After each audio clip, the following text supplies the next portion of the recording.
Okay, good morning, English 101. I hope you can all hear me. We're going to do two things today.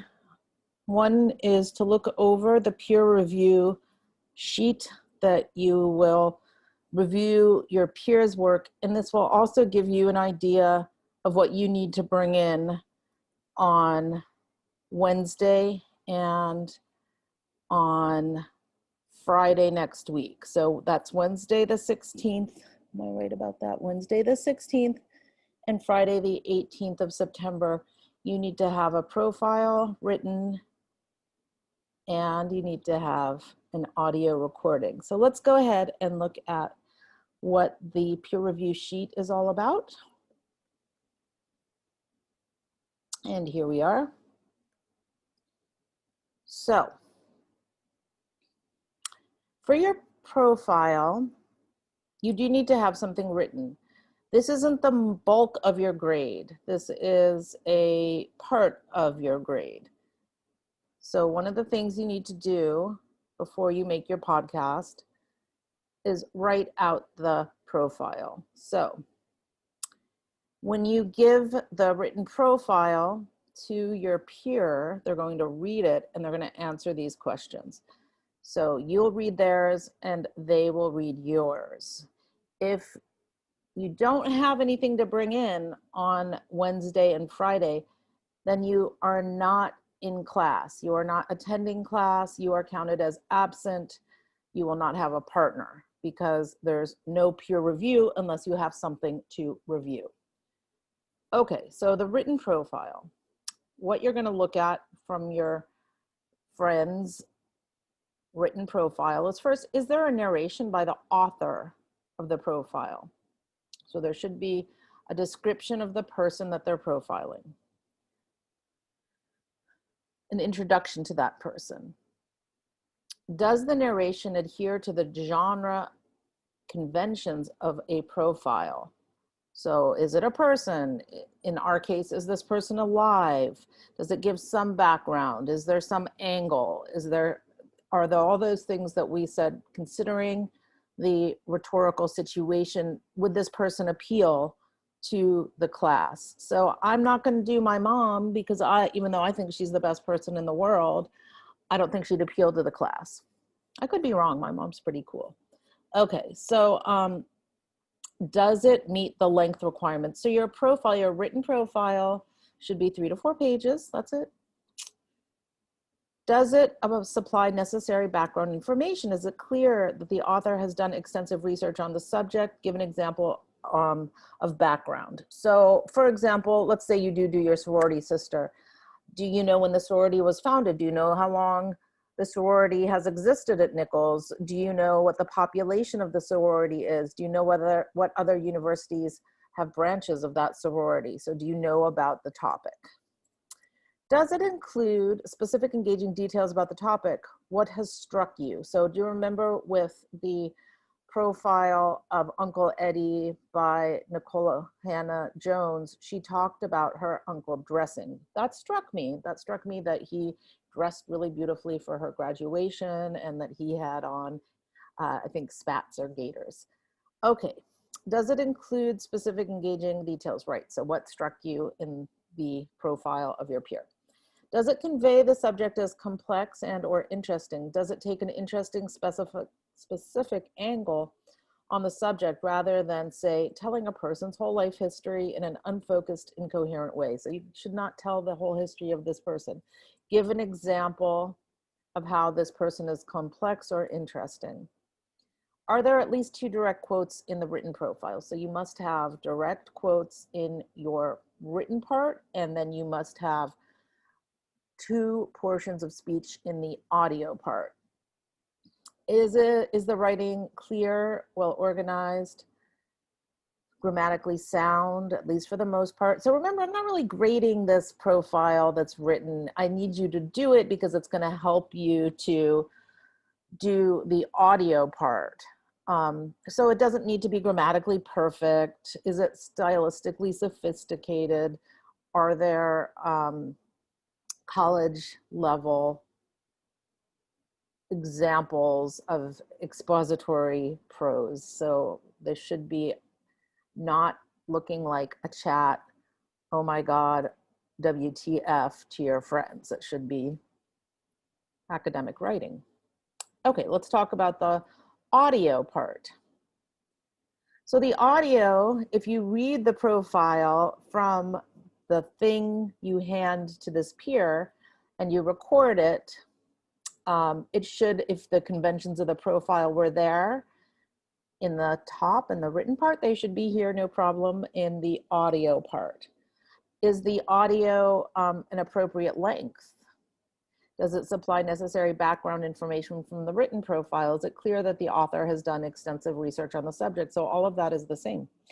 Does it include specific engaging details about the subject? Does audio reflect a subject as complex and or interesting? Does it take an interesting specific angle on the subject rather than, say, telling about a person's whole life story in an unfocused and incoherent way? Does the audio take advantage of affordances of its medium? For example, does it layer audio tracks, include ambient or music? Do these elements add anything? Does it work technically speaking? So does it actually open when I try and open the file? So this is part of the learning how to write in this digital sphere of the 21st century. It's the same as, if you didn't turn in a paper to me, I can't read it. You've basically failed.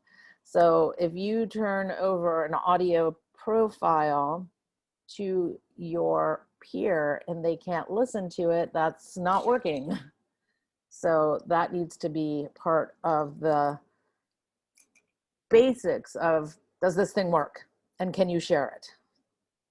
Does it seem well put together? Is the audio quality relatively high? That's where I'd say my profile, it's not that high. The audio quality kind of isn't great, but you know, we did what we could. Currently, where is the file? Is it web-based? Is it on the peer's device? How did they share it with you?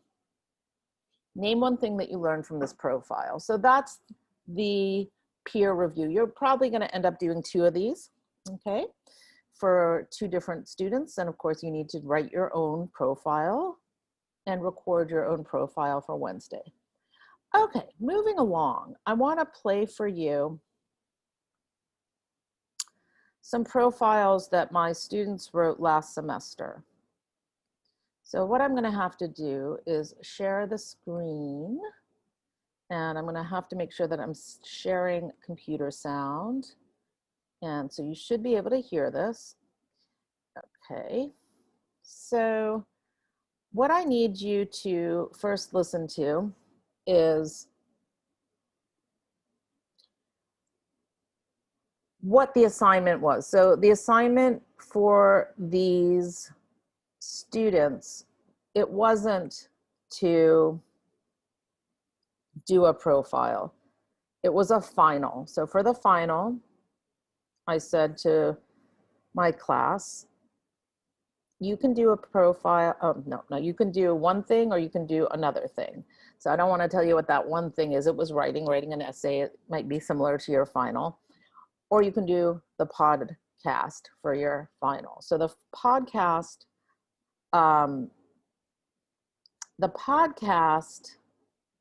was a specific topic. It was, what are things that people are going to remember from 5 years from now about the pandemic? So remember, if this was my spring semester 2020, I had been with my students, meeting with them on Zoom. We were all staying inside. We all understood the life-changing experience of being in the COVID pandemic. So they were asked, what are those things that you think we're all going to remember from this pandemic 5 years from now?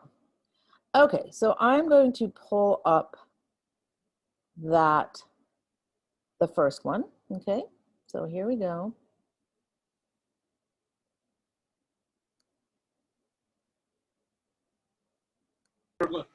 What gases or liquids is your Oops, that's not the right one. I'm sorry, guys. So this is what I'm talking about when I say, where is it located? Is it easy to find? So I have just downloaded that. That was not the right one. Here we go. Okay, here we go.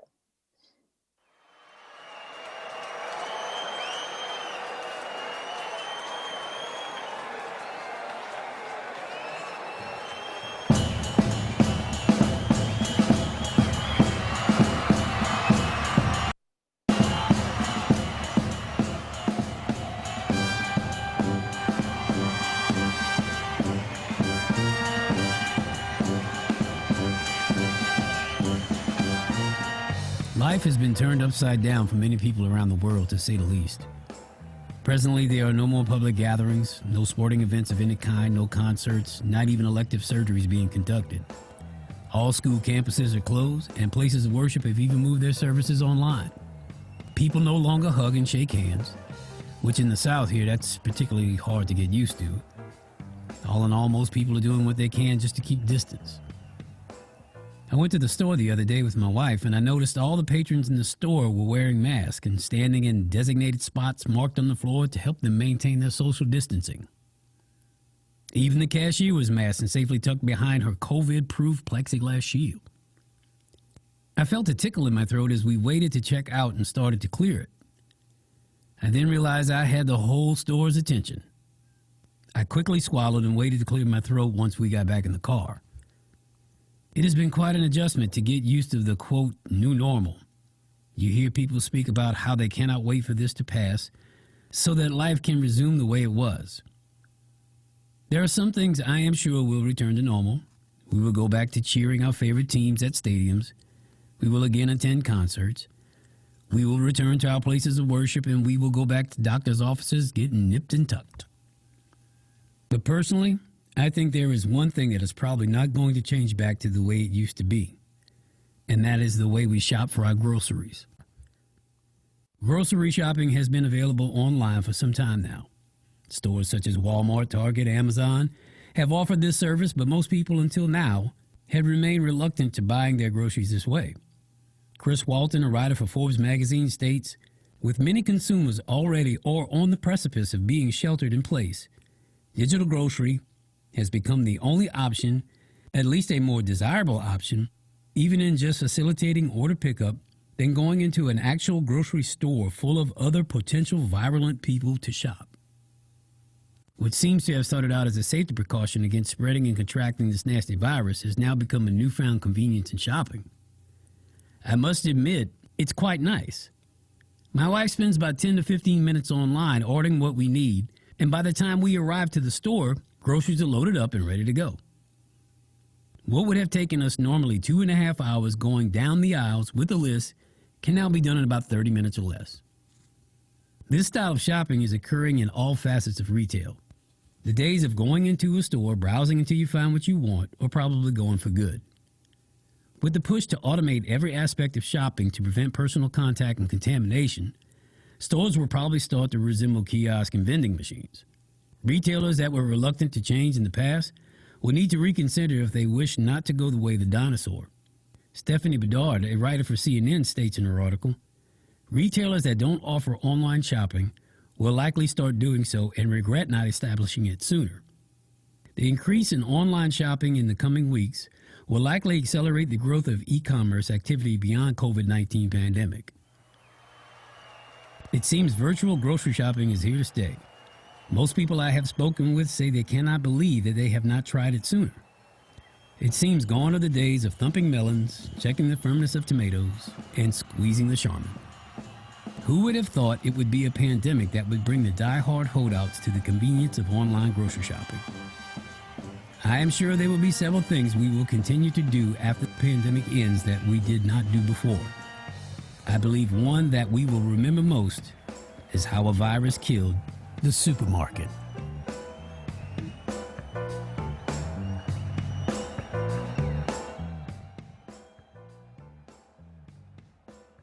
Okay, so that was a podcast, 5 minutes, that my student did for his final. And like I said, it was about what we are going to remember 5 years from now. It's a single narration. He had had experience in making, maybe as a radio DJ, and he had been a musician or continues to be a musician. I think that his sound buffers at the beginning and the end are super effective. He got a really high grade on this, and that was a great student podcast. The next one also is very good, so let's listen to the next one. It goes in a very different direction than the supermarket. Here we go.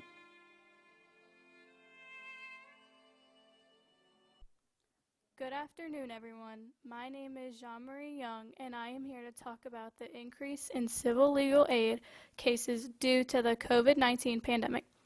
Every day on the news, we see the total number of cases, the total number of deaths, the number of cases, the number of new deaths, and sometimes the number of how many have recovered from COVID-19.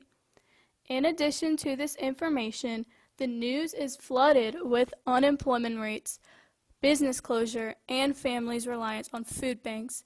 But what people are not seeing on the news is the increase in civil legal aid issues due to this pandemic.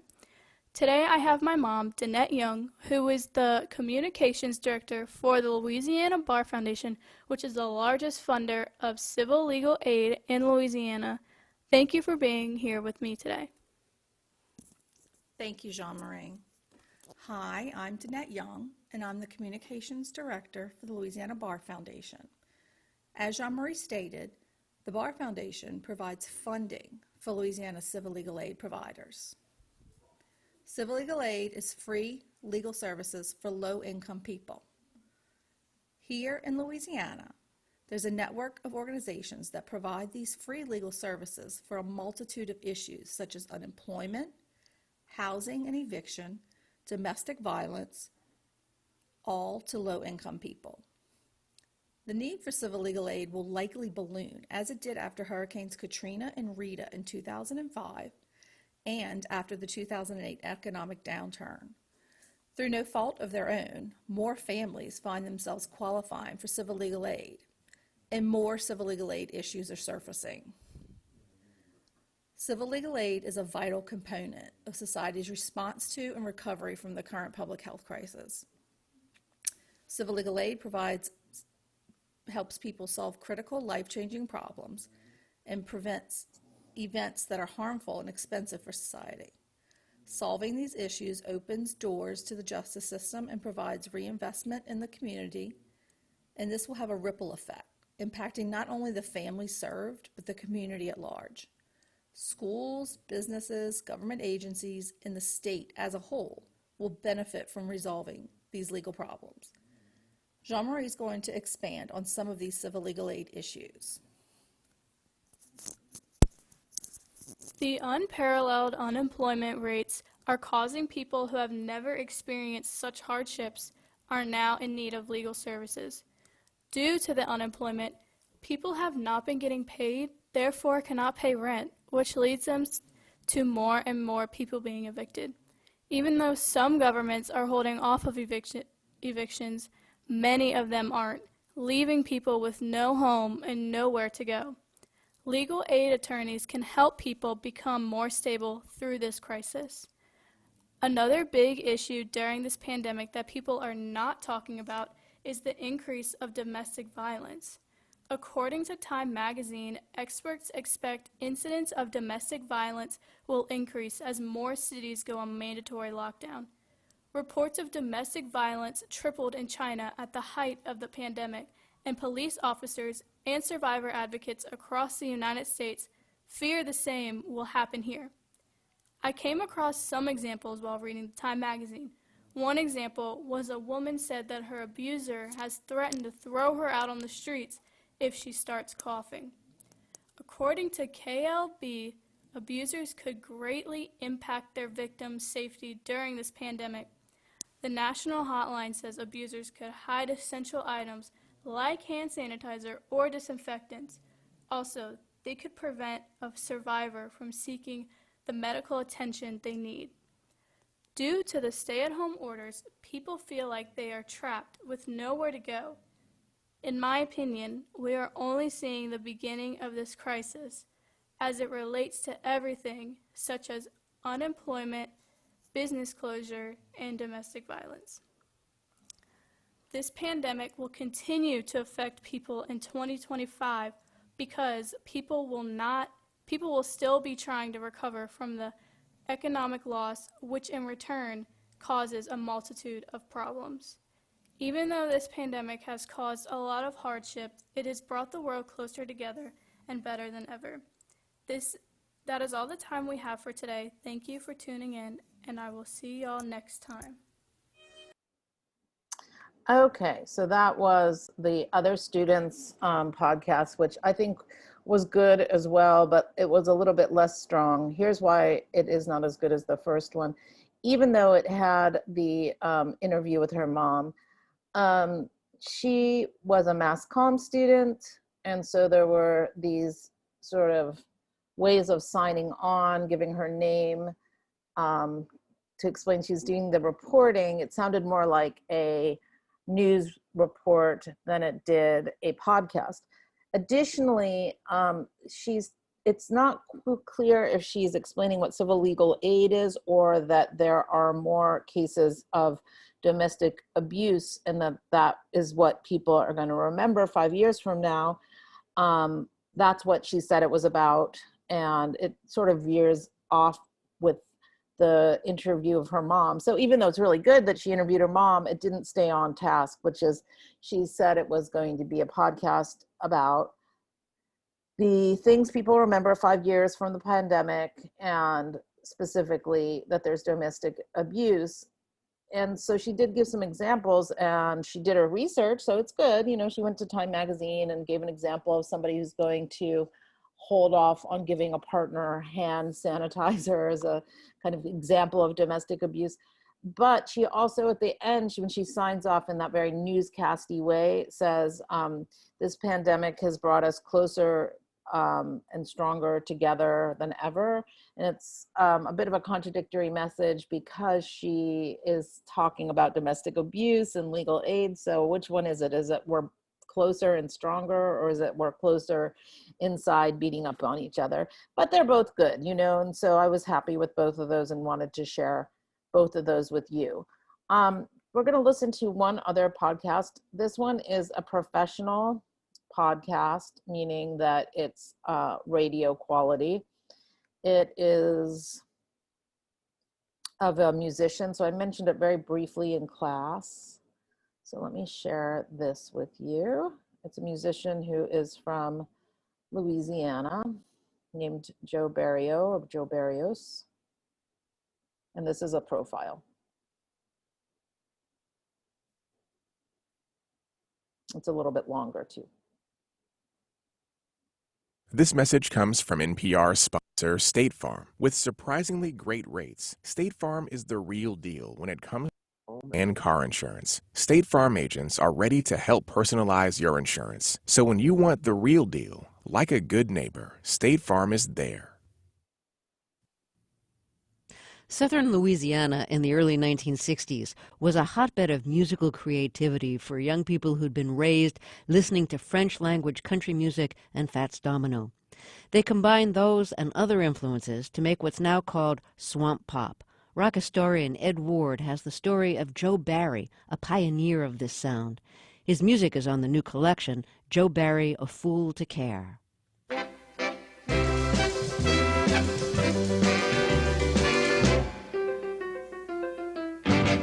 You don't have to be a baby to cry. All you need is for love to go round. Joseph Barrios Jr. was born in the aptly named town of Cut Off, Louisiana in 1939 and almost immediately started fooling around with a guitar that was in the house. At 15, he heard a Ray Charles song, Come Back Baby, and decided he'd found his hero, so he formed a band, the Dukes, and started playing bars.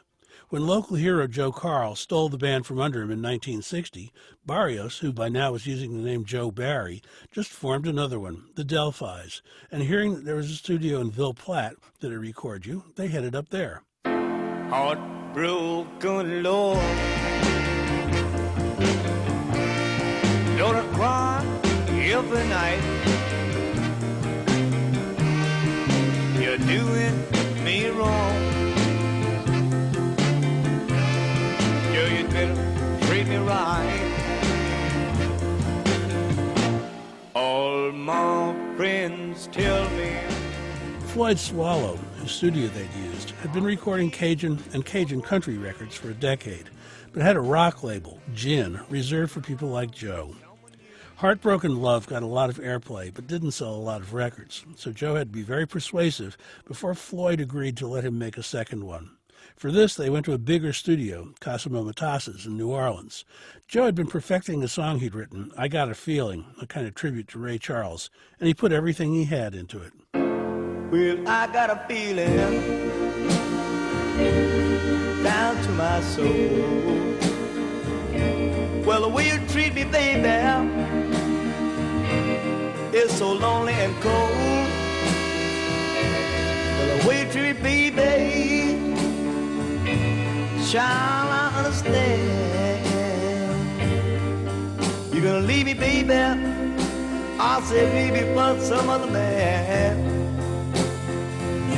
Well, I woke up this morning. They needed another side, though, so their bassist suggested an old Les Paul and Mary Ford song, which they banged out quickly. I'm a fool to care when you treat me this way. I know I love you, but what can I do? I'm a fool to care. I'm a fool to cry. Floyd Swallow knew he had a hit here, so he called on a friend of his, Huey Moe, who lived in the East Texas rice-growing town of Winnie and had had some luck leasing records to national labels, notably Mercury. By early 1961, I'm a Fool to Care was working its way from a regional to a national phenomenon on Mercury's Smash subsidiary, and Joe Barry and the Vikings, his latest band, were on the road. That summer, he released a follow-up. You never knew I cried when I found out you're lying. For I have been hiding all those teardrops in my heart. My eyes dare not. Teardrops in My Heart didn't do as well, and the two that followed didn't even do that well. Joe didn't care. He was busy living his legend, destroying hotel rooms, shooting televisions, or throwing them in the pool. By the end of 1961, Floyd Swallow wanted nothing to do with him. Huey stuck with him. On one occasion, Huey released a Joe Barry record under the name Roosevelt Jones, a common pseudonym for a white artist trying to sell to black audiences. Early in the morning, when there's no one around, you know there's no one, baby, to stop my whipping sound. I wanna hold your hand, squeeze you as tight as I can. Child, baby, I love you so, I'll never let you go. I get a thrill, oh well. Tell me, mama, everything's alright. I wanna hold your hand. It was Joe's ultimate Ray Charles tribute, but it too went nowhere. By 1964, though, Huey had bailed Joe out of jail one time too many, and he also had a fight with Cosimo Matassa and stopped using his studio. Joe went back to Cutoff and worked in the oil fields, trying to lose his drug and alcohol problems. A couple of comeback tries failed, and eventually Joe found religion and became a preacher. By 1977, music was the last thing on his mind, but a phone call from Huey Moe changed that. Huey had had his own troubles and had come back with a left-field hit written by an elderly friend of his and sung half in Spanish and half in English by Freddie Fender, another longtime veteran of the Texas-Louisiana bar scene. The label, Dot Records, thought Huey was a genius and asked him if he knew any other artists like that. "I always look for a voice," Huey told me at the time. "If I can find the voice, the song's no problem." Dot eagerly signed Joe after Huey had twisted his arm some to get him into the studio, and the album that resulted is a forgotten gem. I praise life, the close of day. You change your mind, decide to stay. Please don't go. I love you so. Oh, think it over. Oh, think it over. I proved my love. Right as Joe's comeback album was released, the record company went into turmoil and fell apart. Huey bought the tapes back from them and put it out himself, but he had no better luck. Joe went back to his ministry, and his health began to fail. He recorded a gospel album and then a pop album for an independent label that finally came out in 2003, but by then he was far too sick to promote it and died in Cutoff, where his story began in August 2004. Ed Ward lives in France. He played music from the collection Joe Barry, A Fool to Care, classic recordings 1960 to 1977 on Ace Records. Okay, so that's a great example there of a profile. The narrator is Ed Ward, okay? So he's a music expert who lives in France.